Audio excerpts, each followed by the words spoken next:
Mittal, associate professor in business administration. आज का अपना टॉपिक है रूल्स ऑफ एजेंसी। एजेंसी के नियम। एजेंसी के दो आधारभूत नियम होते हैं, दो सिद्धांत होते हैं। जैसे पहला, एक व्यक्ति जो स्वयं कार्य कर सकता है एजेंट के द्वारा भी करवा सकता है।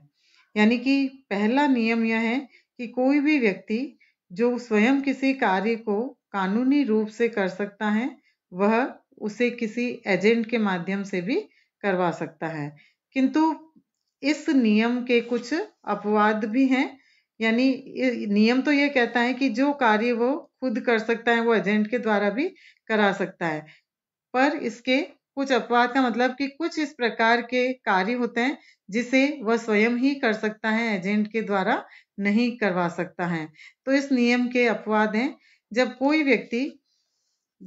कोई कार्य व्यक्तिगत प्रकृति का है जिसको करने में उस व्यक्ति के व्यक्तिगत चातुर्य या प्रतिभा या विश्वास आदि की आवश्यकता होती है, उस कार्य को किसी एजेंट के माध्यम से नहीं करवाया जा सकता है।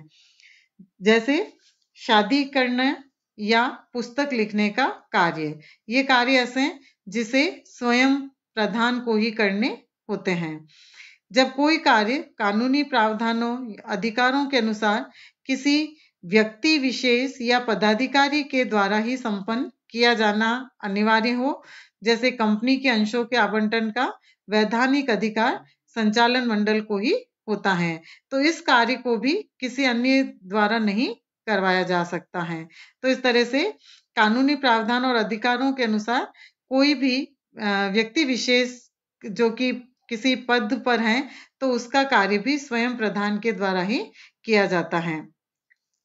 दूसरा जो इसका सिद्धांत है, जो कोई व्यक्ति दूसरों के माध्यम से कार्य करता है स्वयं ही करता है। What ever a person does through another does by himself. Agency का एक नियम यह है कि जो व्यक्ति दूसरों से कार्य करवाता है वह कार्य स्वयं उसके द्वारा ही किया हुआ माना जाता है। यानी एजेंट के कार्य प्रधान के कार्य ही माने जाते हैं। एजेंसी की कसौटी, टेस्ट ऑफ एजेंसी। किसी व्यक्ति को एजेंट कहकर संबोधित करने मात्र से कोई भी व्यक्ति एजेंट नहीं बन जाता है। यदि हम उसको कहते हैं कि ये एजेंट है मेरा, या वो कहता है मैं उस प्रधान का एजेंट हूं, तो केवल कहने मात्र से कोई भी व्यक्ति एजेंट नहीं बन जाता है। कोई व्यक्ति किसी दूसरे व्यक्ति का एजेंट है अथवा नहीं, यह निर्धारित करने के लिए उन दोनों व्यक्तियों के बीच के संबंधों को निम्नांकित मापदंडों पर परखना होगा। कौन से मापदंड? क्या वह व्यक्ति अपने प्रधान की ओर से कार्य करने के लिए अधिकृत है या नहीं, यानी कि प्रधान की तरफ से वो कार्य कर सकता है या नहीं, उसके लिए उसे नियुक्त किया है या नहीं। दूसरा, क्या वह व्यक्ति तृतीय पक्षकारों के साथ अपने प्रधान के अनुबंधात्मक संबंध स्थापित कराने के लिए अधिकृत हैं अथवा नहीं। यानी कि एजेंट जो अनुबंध करेगा तृतीय पक्षकार के साथ प्रधान और तृतीय पक्षकार के मध्य, तो उस तृतीय पक्षकार के लिए भी एजेंट क्या उससे संबंधित कार्य कर सकता है या नहीं, उसके लिए उसे अधिकृत किया गया है या नहीं। तो इन मापदंडों के आधार पर ही यह माना जाएगा कि वह किसी व्यक्ति का एजेंट है या नहीं। तो यदि इन दोनों मापदंडों का उत्तर पॉजिटिव है, सकारात्मक है, तो उन दो व्यक्तियों के बीच एजेंसी कही जाएगी, अन्यथा नहीं। फिर है एजेंट के अधिकारों का विस्तार, extent of agents authority. Agent जब अपने अधिकारों की सीमा के अंतर्गत कार्य करता है तो प्रधान उन सभी कार्यों से बद्ध होता है, यानी उन सभी कार्यों से बंधा हुआ होता है, और तृतीय पक्षकार प्रधान को उन सभी कार्यों से बाध्य कर सकता है, उन सभी कार्यों को करने के लिए बाध्य कर सकता है। तो ऐसे में प्रधान की अन्य या तृतीय पक्षकारों के प्रति दायित्व की सीमा एजेंट के अधिकारों की सीमा से ही जुड़ी हुई होती है। एजेंट के अधिकारों की सीमा को हम निम्नांकित अधिकारों से निर्धारित कर सकते हैं। जैसे वास्तविक अधिकार, रियल या एक्चुअल अथॉरिटी। वास्तविक अधिकार वे अधिकार हैं जो किसी एजेंट को स्पष्ट रूप से प्रधान द्वारा प्रदान किए जाते हैं। ऐसे अधिकार स्पष्ट अथवा गर्भित रूप से प्रदान किए जा सकते हैं।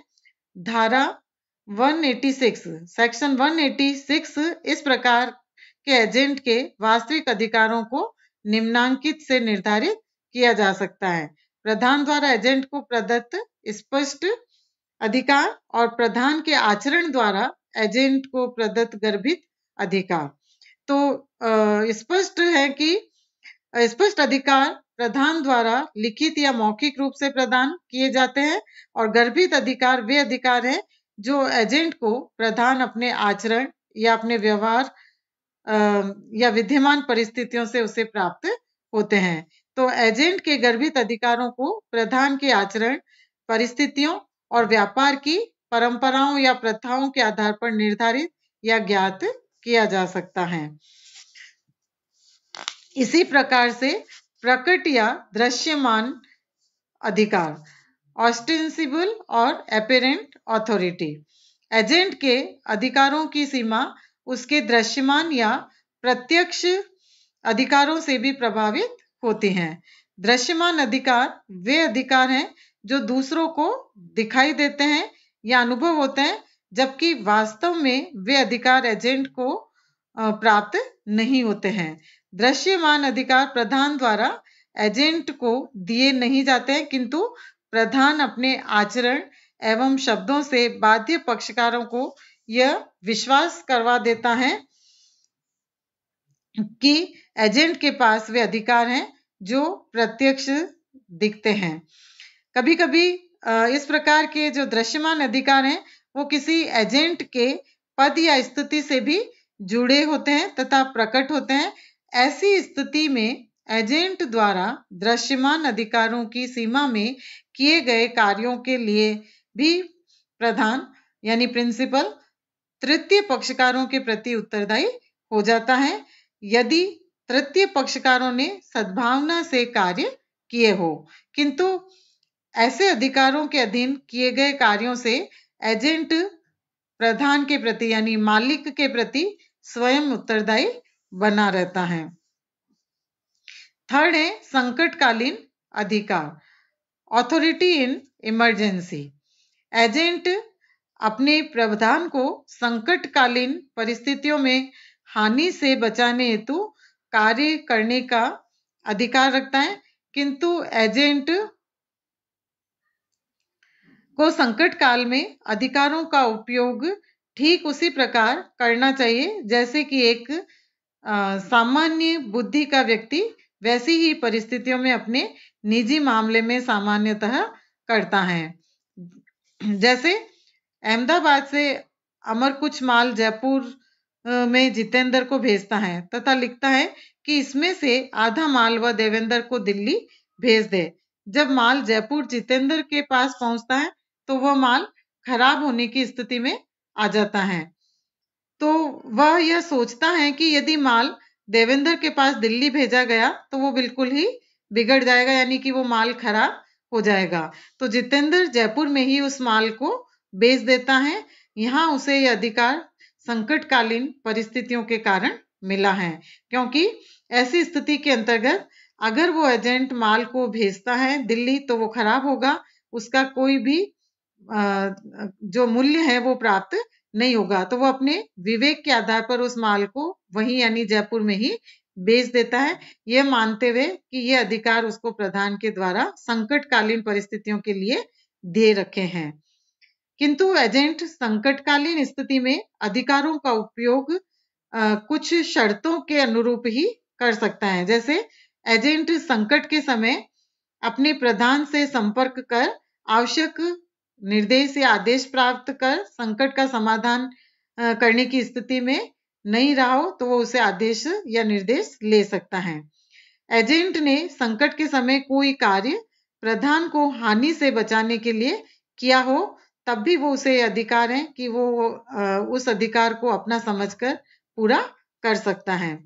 एजेंट ने अगर संकट के समय सामान्य बुद्धि के व्यक्ति की तरह कार्य किया हो और एजेंट द्वारा किया गया कार्य एजेंसी व्यवसाय से संबंधित हो एवं उसे व्यवसाय की सामान्य प्रक्रिया में किया हो।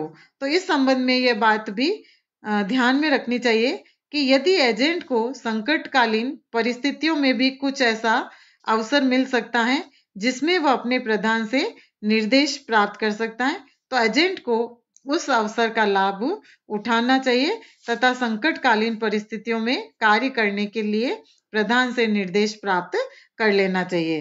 तो यदि एजेंट अपने पास अवसर तथा समय होते हुए भी प्रधान से निर्देश नहीं प्राप्त करता है, तो वह एजेंट व्यक्तिगत रूप से उत्तरदायी ठहराया जा सकता है। तो इस प्रकार से ये विभिन्न एजेंट के अधिकारों का विस्तार है या उनकी सीमा है और इन सीमाओं में रहकर कोई भी एजेंट अपने अधिकारों का सही उपयोग कर सकता है। थैंक्स।